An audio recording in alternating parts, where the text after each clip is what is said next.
Comienza ya la segunda ponencia, a modo casi de conferencia inaugural, la intervención de Pascal Chatonnet. Por favor, vayan cerrando las puertas. Nos vamos sentando, son tan amables.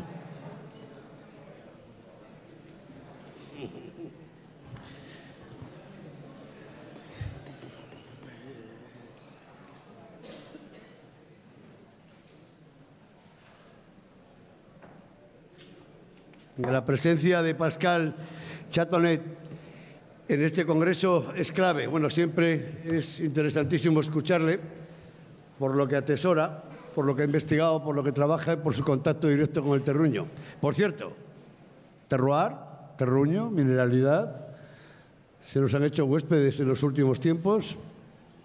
El vino y el sector se ha llenado de terroristas de tierra, se ha llenado de terruños, de terroir, y sí que es cierto que es muy importante, pero a veces hay matices que conviene subrayar. ¿Y quién mejor que Pascal Chatonnet, que conoce muchas zonas de España, fundamentalmente Burdeos, el núcleo donde se forma y donde nace como uno de los enólogos franceses de mayor credibilidad, y su trabajo se expande a muchas zonas, incluida la nuestra. Tiene una presencia activa, al menos sus criterios en enología tienen mucha presencia en muchas bodegas que se traducen luego en muchos vinos que se elaboran en Castilla y León, además de Rioja y en otras zonas. Ni un minuto más, tiene 35 minutos para su intervención. Vamos tarde, suele pasar en los buenos congresos. Y nada más, Pascal, tienes la palabra. Gracias por la introducción. Y antes de empezar, mil disculpas por la calidad de mi castellano. Hemos escuchado el portuñol, pero el portuñol es mucho mejor que el francuñol, no hay duda.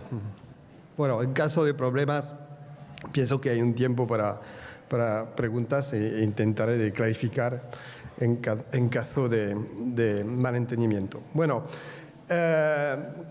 cuando nuestra famosa presidente de los enólogos de Castilla y León me ha invitado a hacer una presentación durante este congreso, me pidió de hacer algo nuevo, interesante, que no se ha escuchado antes o poco. Y dice, bueno, voy a pensarlo, pero ¿sabe? Hay un montón de temas que se pueden presentar.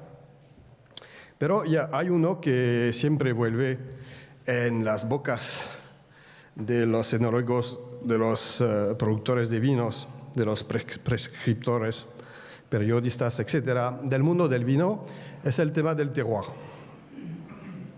Y la verdad que hablar de vino, hacer vino, hablar de vino sin pensar al efecto terroir, terruño en castellano, pero no es exactamente la misma traducción, pienso, pero bueno, vamos a usar las dos cosas.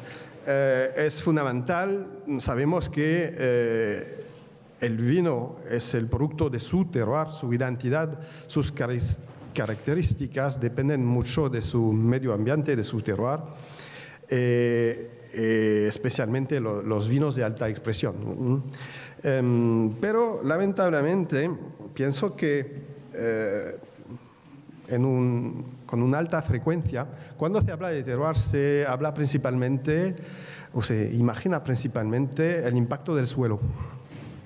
Es lógico, etimológicamente, terroir, terruño, suelo, están más que vecinos, están con una relación alta.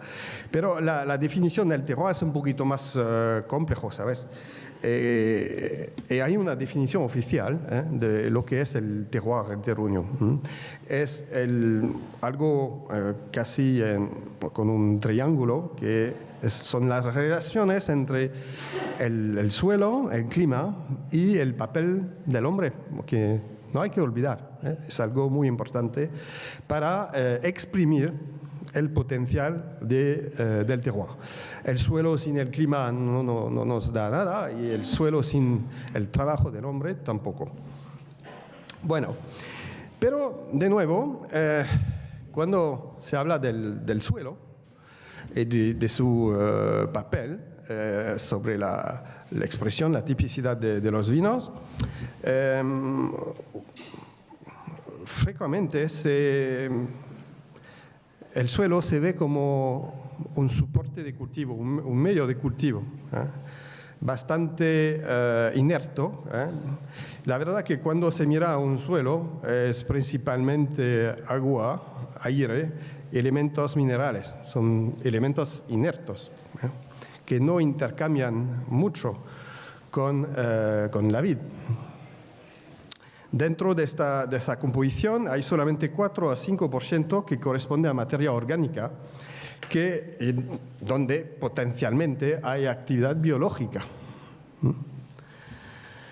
Y dentro de esa materia orgánica, la verdad que cuando lo miramos más en detalle, se puede ver que en un suelo que está más o menos entre 85-90% entre material mineral, aire, agua, el suelo puede contener entre 1 y 10% de materia orgánica. Esa materia orgánica, solo 15% son microorganismos, organismos vivos. Es bastante poco. Y cuando examinamos más en detalle la composición de los organismos vivos de la materia orgánica del suelo, podemos ver que hay una macrofauna 5 a 10%, raíces igual, más o menos, la misma proporción. Todo el resto, entonces hasta 80% son microorganismos. Entonces, cosas que no se ven. Y si analizamos más la composición de estos microorganismos, podemos ver que 80% de estos microorganismos son hongos y 80% de estos hongos son micorrizas. Y si hacemos la suma entre las bacterias, Archaea, Actinomycete y hongos, 80% de los microorganismos del suelo se reparten entre estos pequeños bichos, cosas que no se ven. Todo el resto son microinsectos, microartrópodes que se involucran a iniciar la digestión de la materia orgánica, pero su papel es muy en la primera parte de la evolución de la materia orgánica. Todo el resto está relacionado con estos microorganismos. ¿Y cuál es el papel de estos microorganismos? Bueno, yo quiero dar una luz nueva sobre la definición del terroir, sobre el papel de la microbiota del suelo, sobre la definición, el funcionamiento del terroir, de los terruños. Pero antes de todo, no quiero limitar mi presentación a la microbiota del suelo, porque es difícil, lo vamos a ver en detalle, de aislar la microbiota del suelo de la microbiota del medio ambiente global.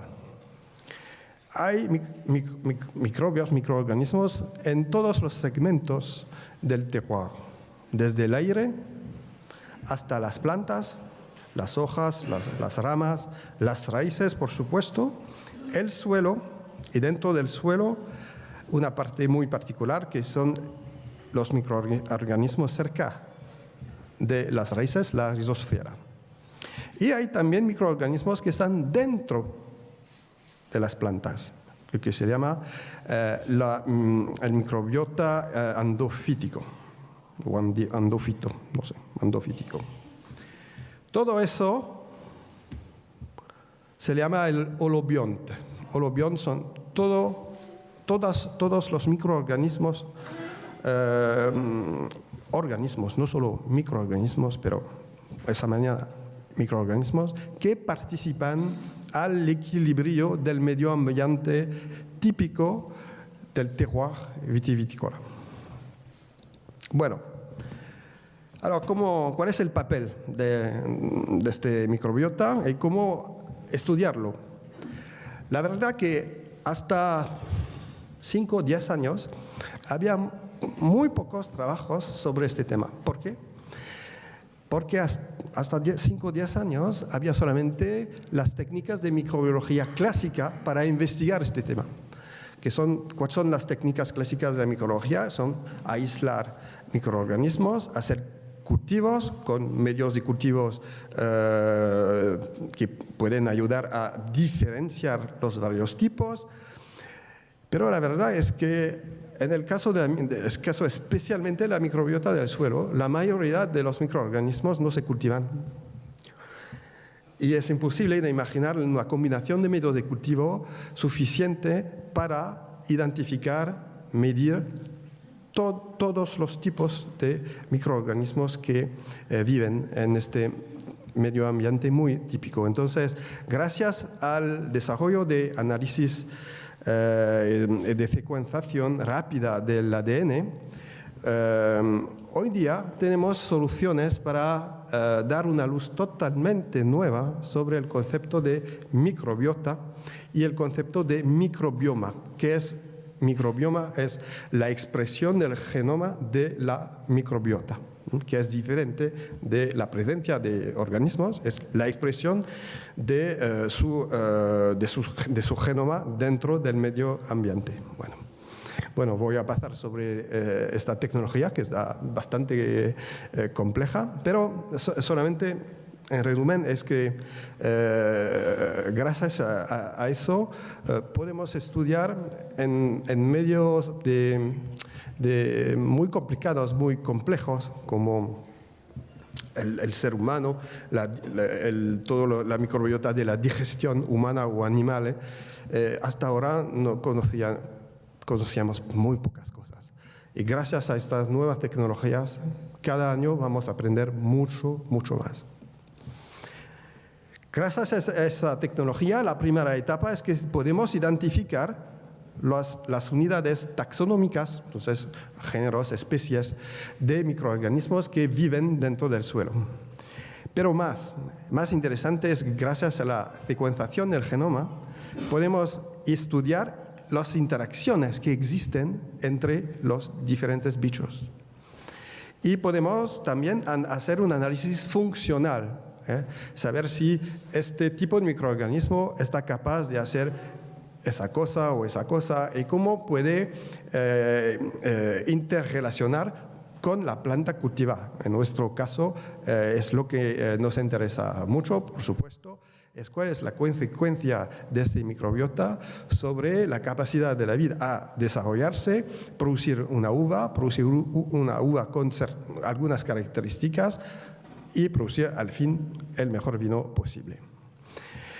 Antiguamente había tecnología para ver realmente con los ojos dónde están los microorganismos del holobionte vitivinícola.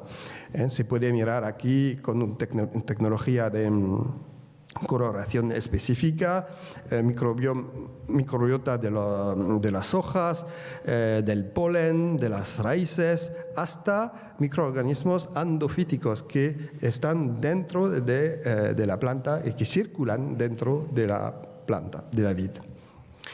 Gracias a la tecnología metagenómica tenemos acceso a otro modo de representación, de visualización. Aquí es un poquito una representación, por ejemplo, de bacterias, eucariotas, son hongos y microhongos.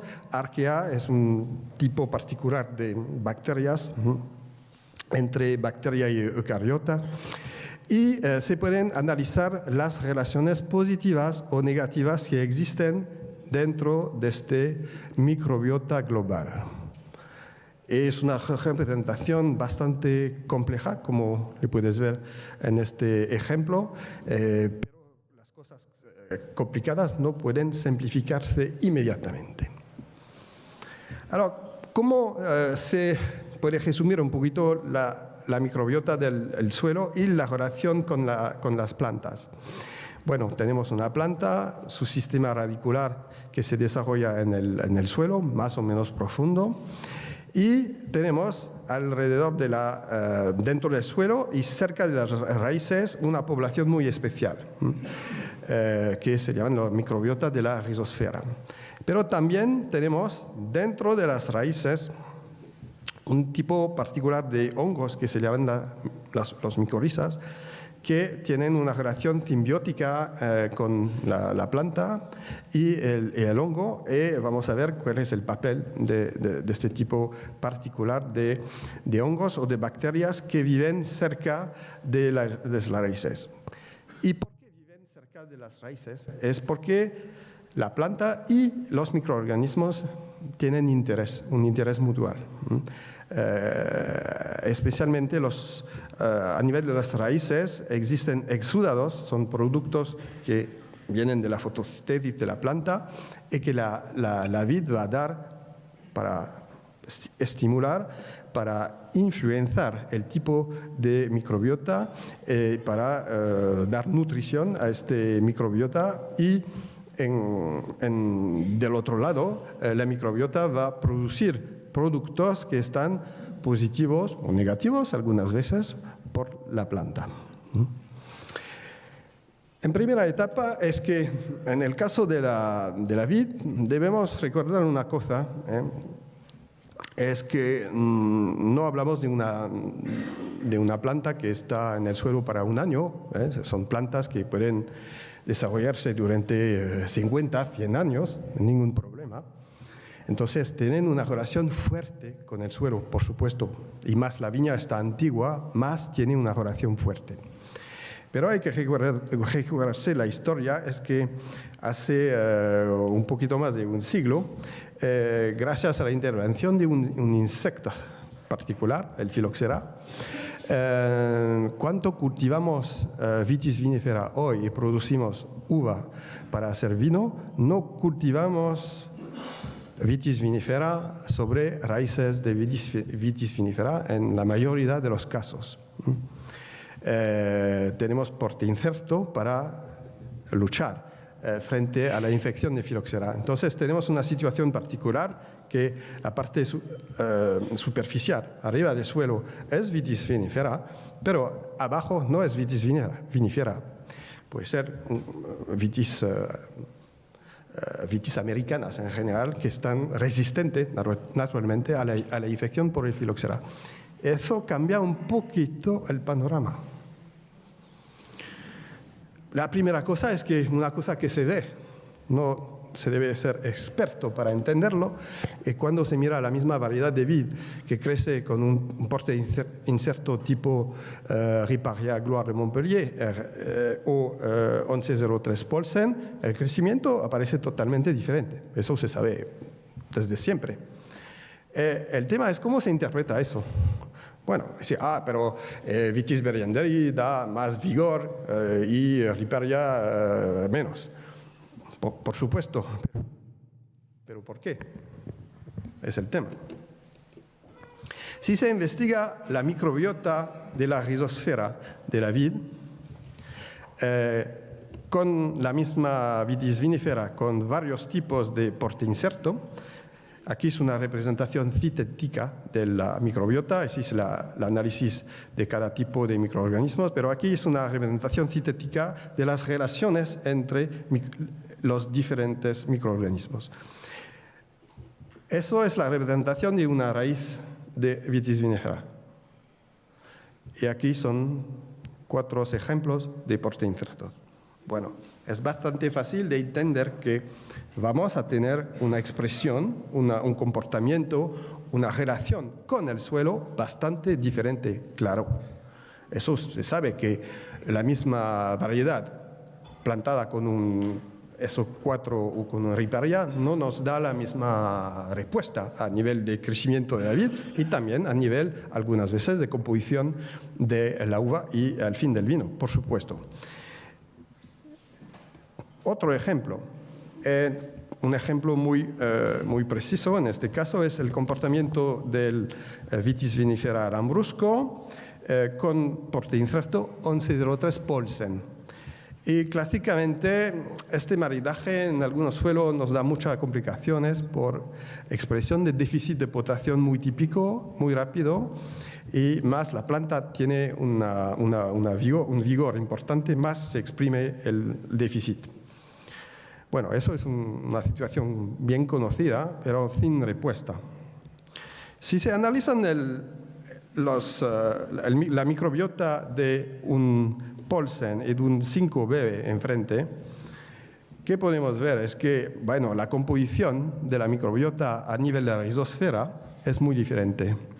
Y especialmente cuando se hace un análisis de los bichos que están relacionados con la alimentación típica del potasio, se llama el análisis funcional, se puede medir una proporción mucho más baja de microorganismos involucrados en la nutrición de la vid con el potasio que en el caso, por ejemplo, del 5-BB. Entonces, es también una nueva luz para interpretar, entender y reaccionar también frente a síntomas de déficit o síntomas de crecimiento variable. No solamente pensar que es el suelo mal adecuado con el porte-inserto o el porte-inserto más adecuado, menos adecuado con la variedad, pero hay cosas que no se pueden cambiar, porque el Paulsen naturalmente tiene, con sus exudados, va a influenciar la microbiota de sus raíces y va a ser muy difícil de alimentar correctamente la vid a nivel del potasio en este ejemplo. Pero eso es el problema, entonces se puede imaginar, lo veremos más tarde, soluciones. De una manera general, aquí es un poquito una presentación sintética de cómo la microbiota puede influenciar el crecimiento de la vid y entonces su adaptación a su suelo, a su terruño.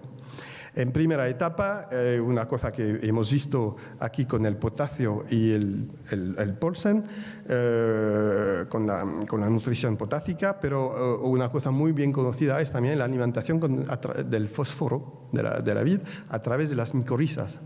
Sabemos que la vid está más o menos incapaz de asimilar el fósforo.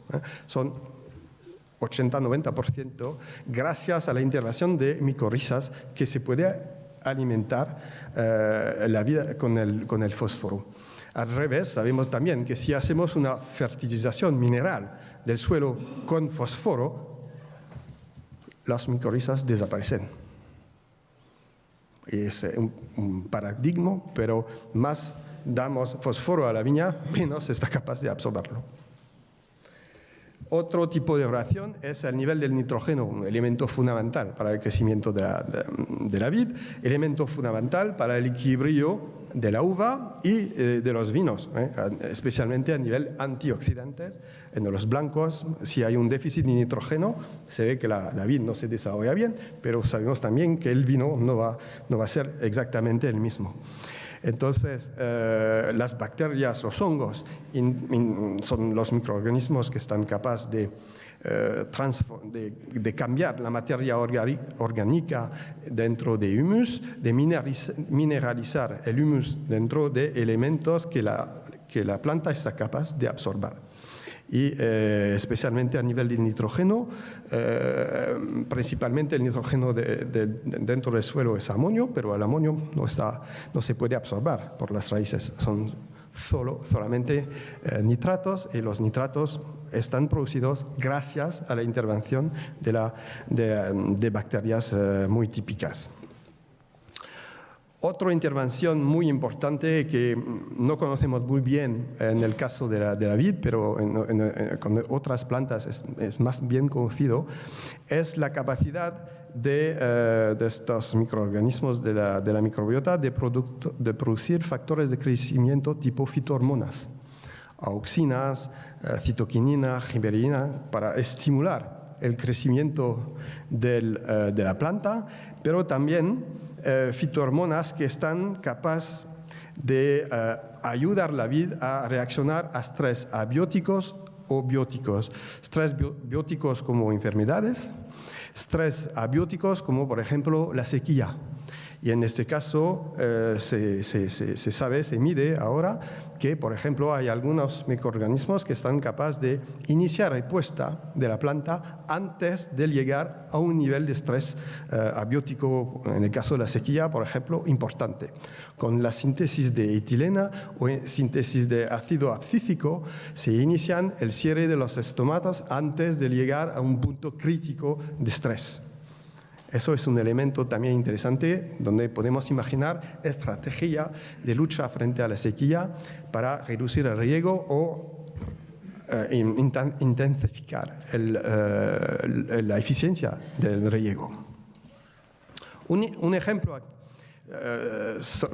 simple a nivel del impacto de la microirrigación sobre la resistencia al estrés de la viña y resistencia al mildiu.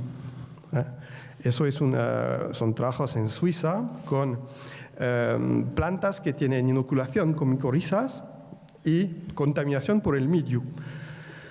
Sin microirrigación, con una variedad que está bastante resistente naturalmente al mildiu.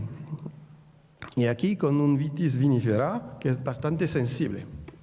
Entonces, bueno, podemos imaginar en el futuro, yo pienso, gracias a estos resultados, que se deben confirmar, por supuesto, nuevos tipos de estrategia para adaptar la resistencia de nuestra viña a las infecciones y sin usar pesticidas, por supuesto, y con una mejor adaptación, relación al terruño. Se sabe que hay zonas terruños que están más sensibles a enfermedades que otros. Ahora, ¿cómo se organiza la microbiota dentro de este holobionte vitis?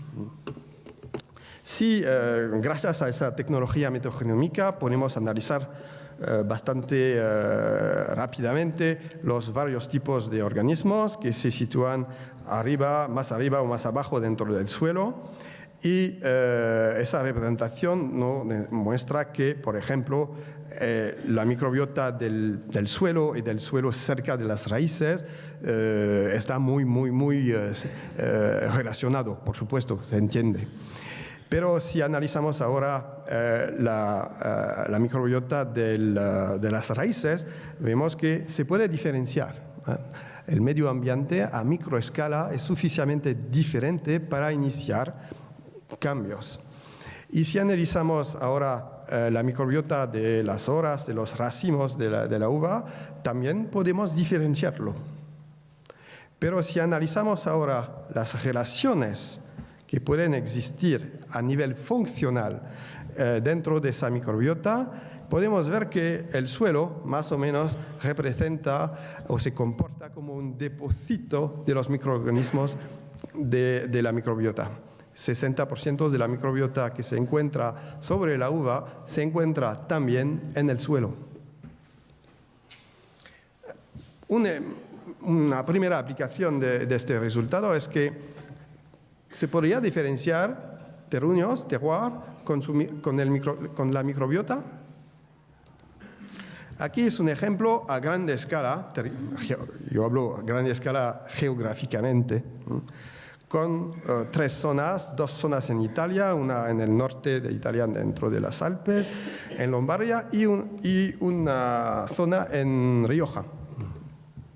En cada zona, entonces con suelos, climas diferentes, por supuesto, se ha cultivado la misma cepa de variedad de vid, Cabernet Sauvignon y Syrah. Y los investigadores han estudiado la composición de la microbiota del suelo, en primera etapa, y de las uvas de cada variedad en cada lugar.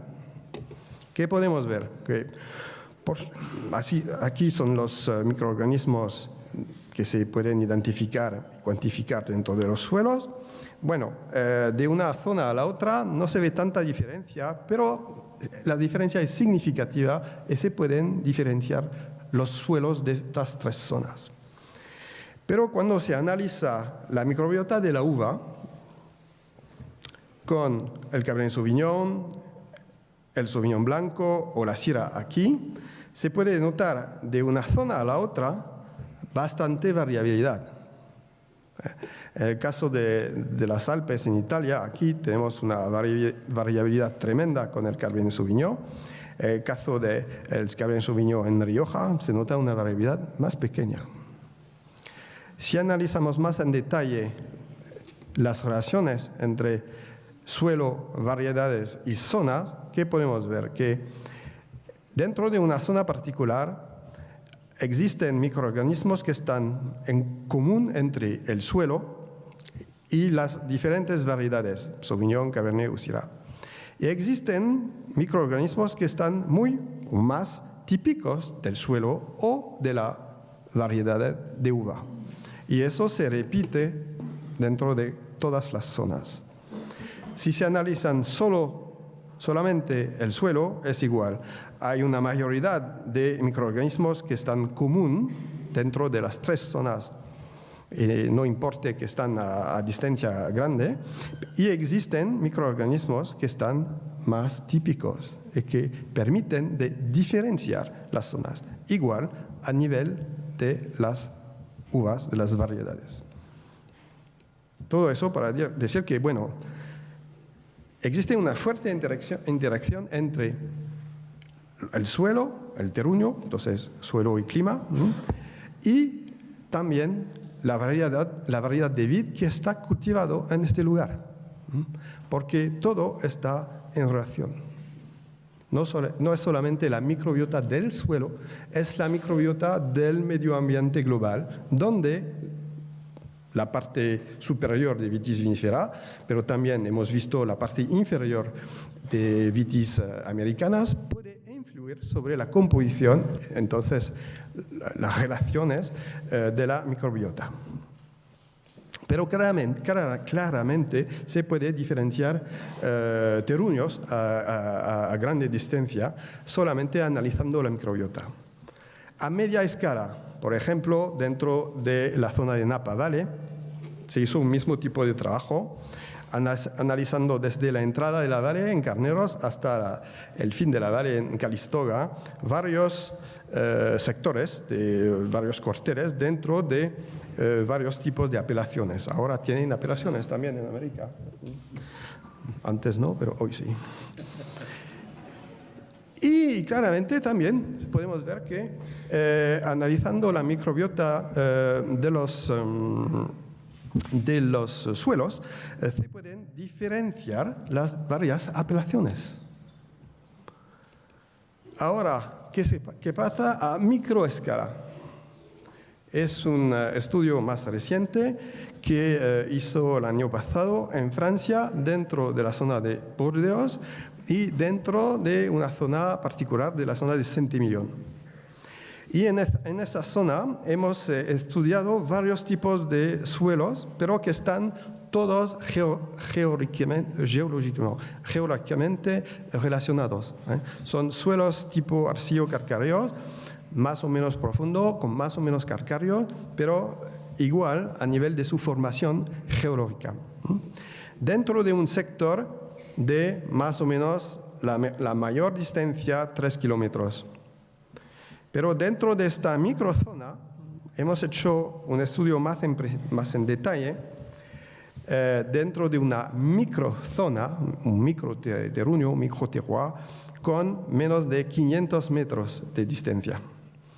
Dentro de esta microzona estamos capaces de identificar 2 tipos de suelos, pero que están muy parecidos. De nuevo, es la proximidad con la roca madre y más o menos el porcentaje de arcilla y de calcáreo.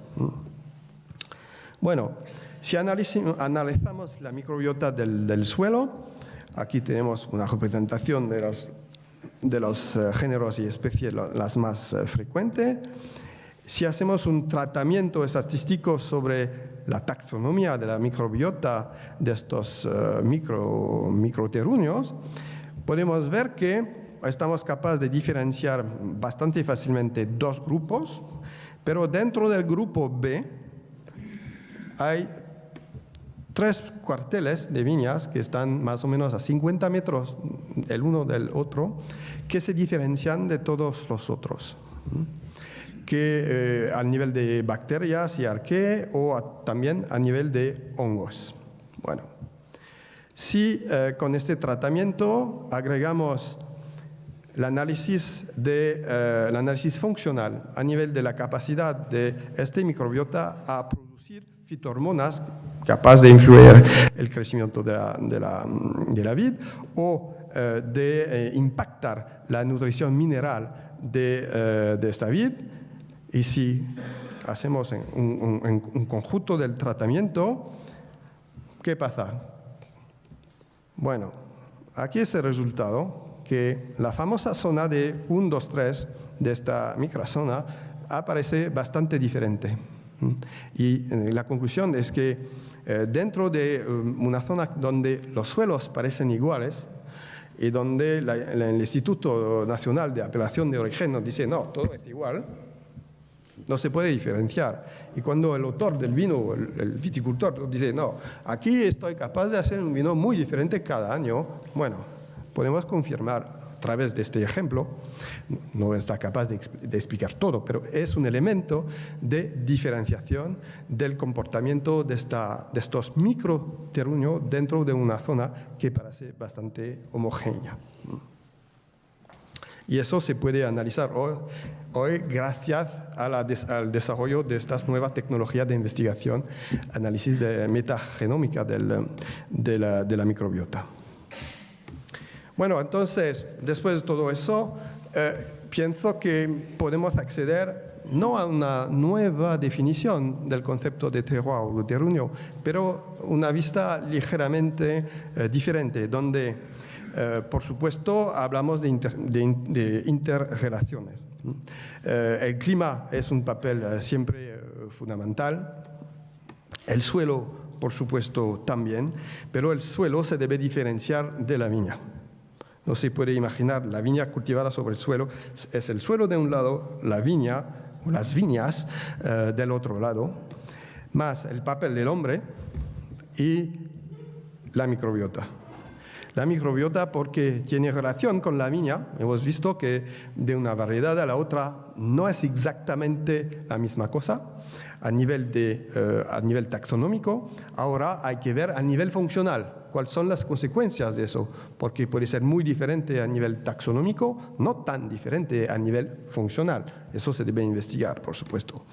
Hemos visto que a nivel del suelo, de la composición del suelo, del tratamiento del suelo, eso lo vamos a ver ahora, hay también comportamiento, composición diferente de la microbiota.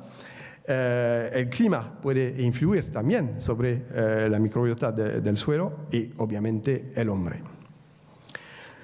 Bueno, el papel del clima es principalmente relacionado con el papel de la humedad, las lluvias. Dentro de una zona que está más seca o menos seca, aquí es un trabajo que se hizo en China a nivel continental. Y podemos ver que en la zona norte de China, donde hay suelos clima bastante seco, hay algunos desiertos igualmente, la composición de la microbiota se nota bastante diferente en comparación con los suelos que están más al sur, con un clima casi tropical, no casi tropical, ¿no? Con mucha humedad, mucha lluvia. ¿Y cuáles son las diferencias? Es que, bueno, hay una biodiversidad mucho más importante en los suelos secos que en los suelos más húmedos. ¿Cómo se puede explicar eso? En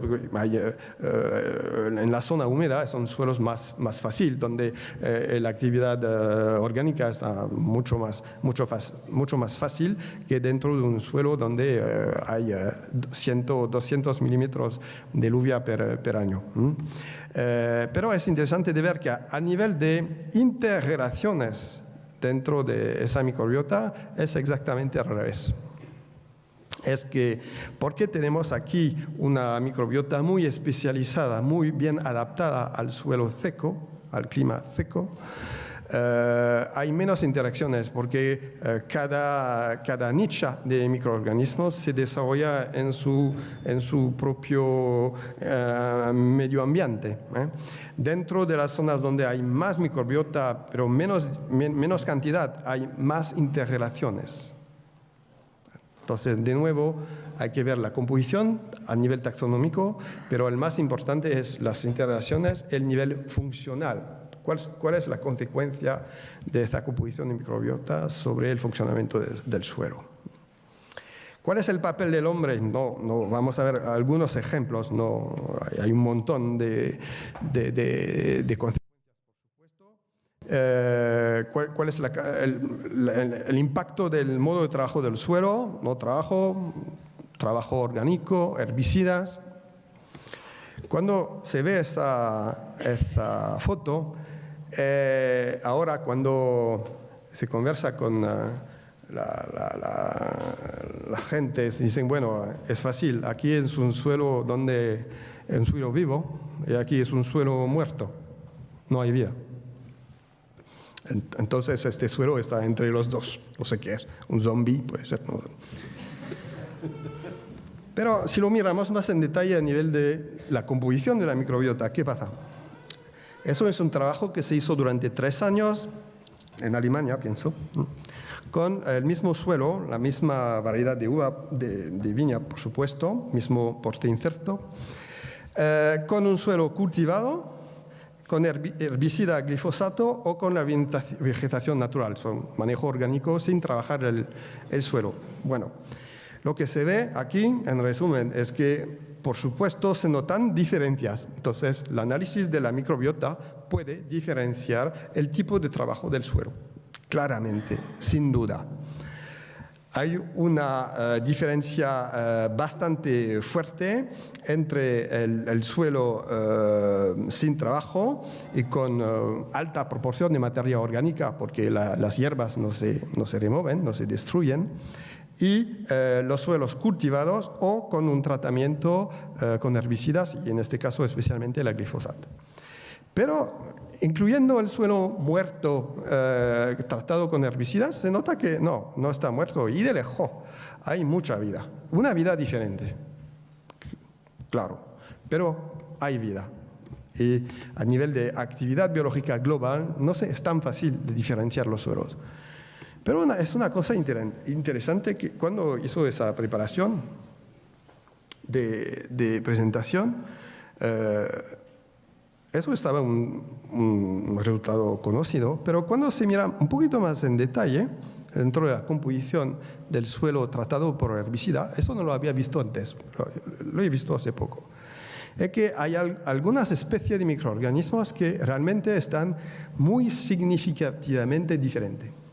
En este caso, por ejemplo, el caso del Neopesta,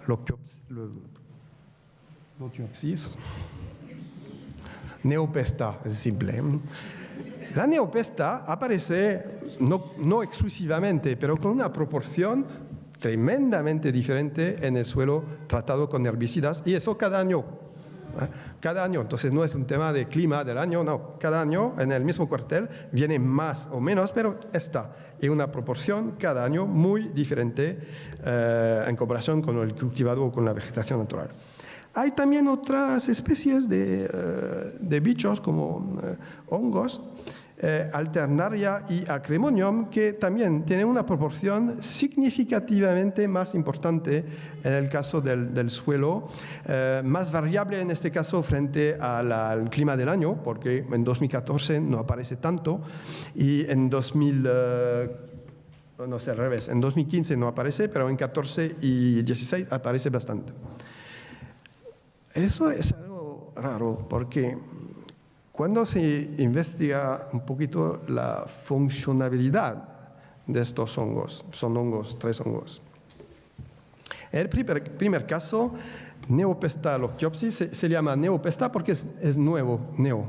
No se conocía mucho hasta 5 años.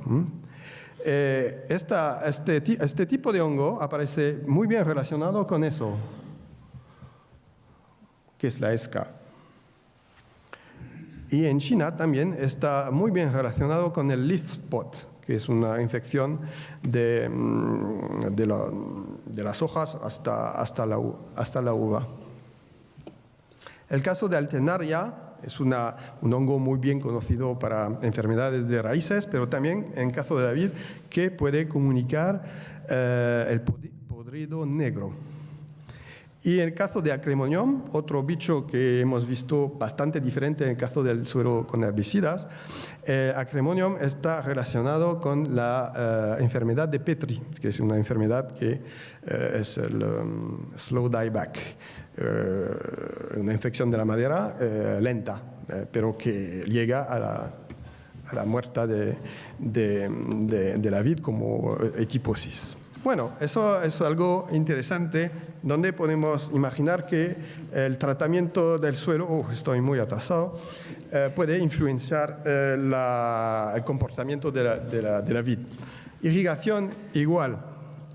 Cuando se analiza la microbiota de un suelo que no tiene riego y nunca ha visto riego, o tiene un riego permanente, se puede diferenciar la microbiota. Entonces se puede imaginar también que la reacción de la vid al suelo a través de su microbiota puede ser diferente. Todavía no he visto resultados científicos sobre este tema, pero a nivel del cultivo del trigo se conoce. Se ve que aquí tenemos un ejemplo, es la medición de la concentración en un tipo de Pseudomonas, una bacteria, capaz de hacer la síntesis de un antibiótico típico, la fenacin.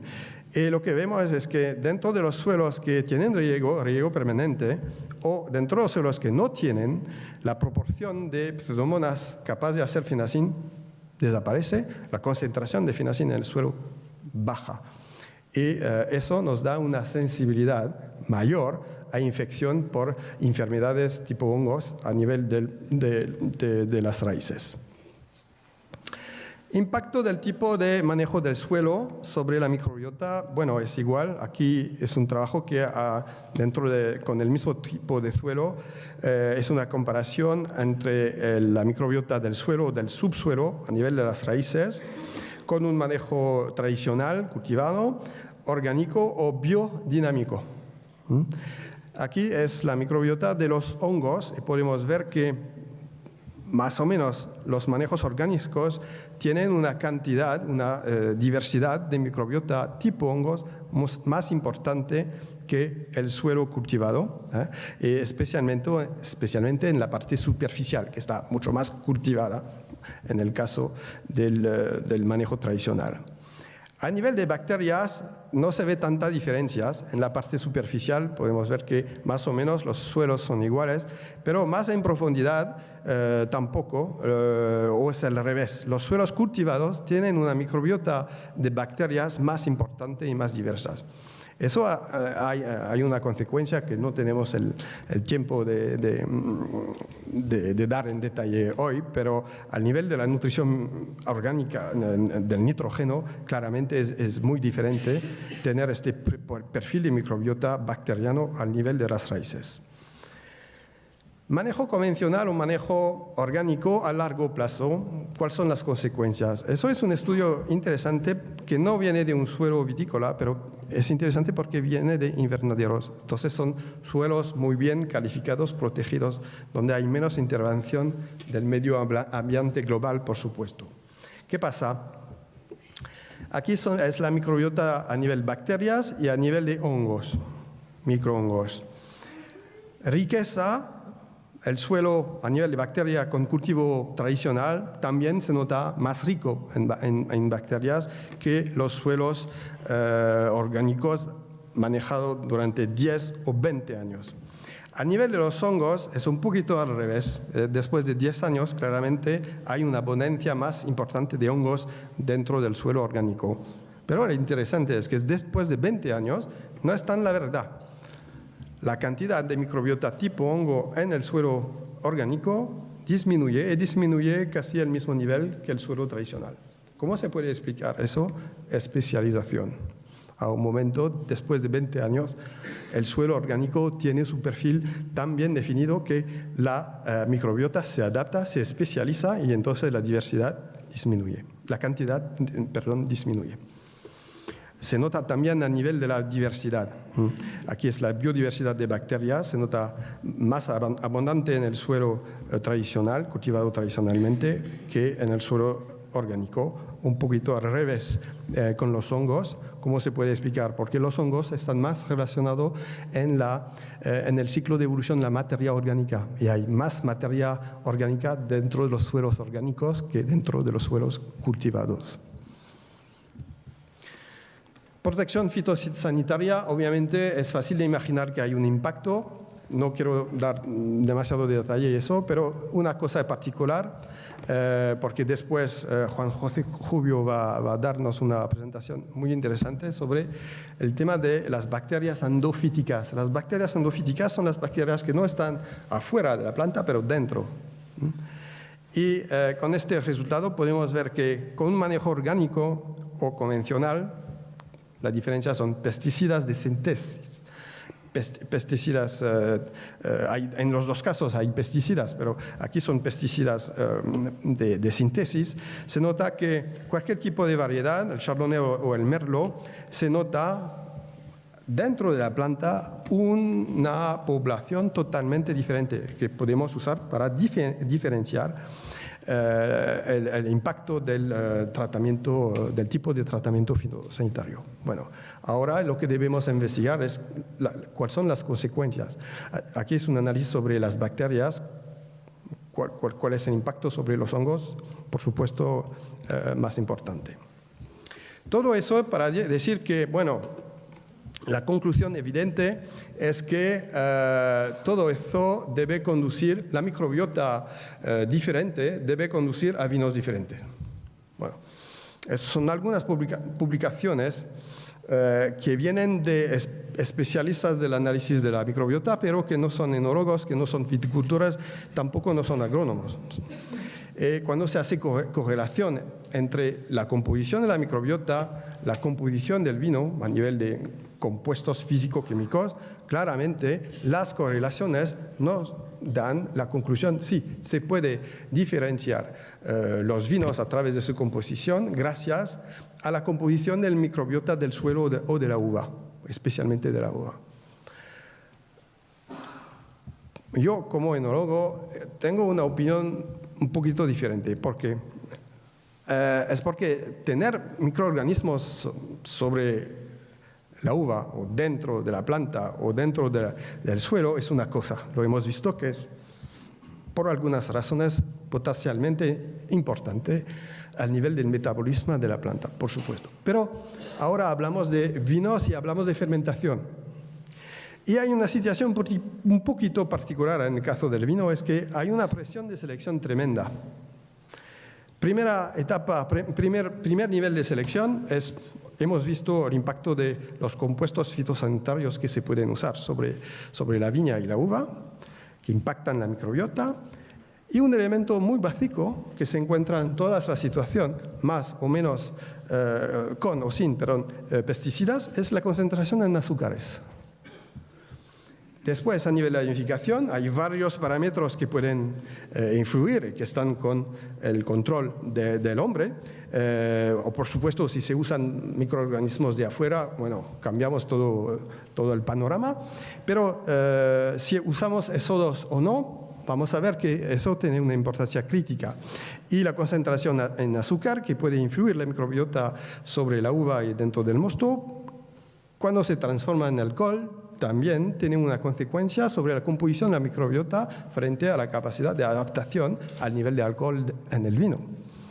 Ejemplo, aquí es el análisis de varios microbiotas de uva sobre la uva o dentro del mosto, con un cultivo orgánico, convencional con pesticidas o ecofito con menos pesticidas, pero todavía pesticidas.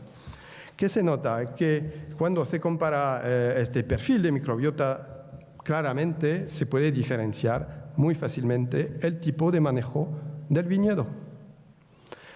Se nota una otra cosa, sabes que para hacer vino necesitamos una levadura un poquito particular, que es la Saccharomyces, la levadura que nos hace la fermentación. Cuando se investiga la frecuencia de identificación de la Saccharomyces sobre la uva, podemos ver que en el caso de la uva orgánica la proporción está menor. Se nota más frecuentemente con el sistema convencional y entre los dos con el sistema ecofito.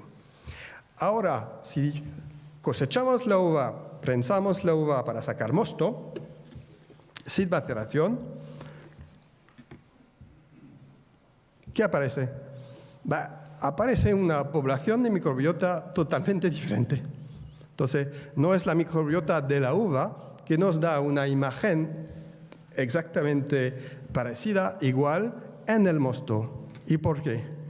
Y porque dentro del mosto hemos encontrado 200 gramos de azúcares, y que es una presión osmótica bastante importante, y solamente eso, más el impacto de la acidez, ayuda a seleccionar la microbiota de una manera muy diferente. Última. Mismo trabajo con la misma uva de los 3 cuarteles con el uso o no del sulfuroso. Claramente el cuartel orgánico sin sulfuroso, desde el inicio hasta el fin de la fermentación, demuestra una diversidad de la microbiota muy importante. Entonces, de toda manera, mucho más importante que en el cuartel convencional o en el ecofito. Pero lo interesante es que desde el momento que se usa sulfuroso dentro del mosto, se simplifica mucho la diversidad de la microbiota, porque el sulfuroso a este momento es una presión de selección tremenda. Entonces, de nuevo, hablar de microbiota del suelo, de la uva, de la planta y su consecuencia sobre la calidad, la composición del vino, hay un espacio bastante importante. De toda manera, si se analizan muy en detalle todos los compuestos que se pueden analizar dentro de los vinos acabados que vienen de un manejo orgánico tradicional o ecofito, es el camino metabolómico, se puede diferenciar claramente los 3 tipos de vinos. Sin hablar de calidad, a nivel de la composición, se pueden diferenciar claramente. Bueno, disculpe que estoy bastante atrasado. En conclusiones, yo pienso que hoy no estaba aquí para dar muchas respuestas. Estaba aquí para dar más preguntas y dar una luz nueva sobre la definición del terruño, de las integraciones entre los componentes del terruño, del famoso terroir, y con una luz muy especial sobre el tema microbiota. Y vamos a ver en el futuro, inmediatamente, que a este nivel, tomando en cuenta la microbiota, podemos imaginar nuevos caminos, nuevas soluciones también. Gracias por su atención.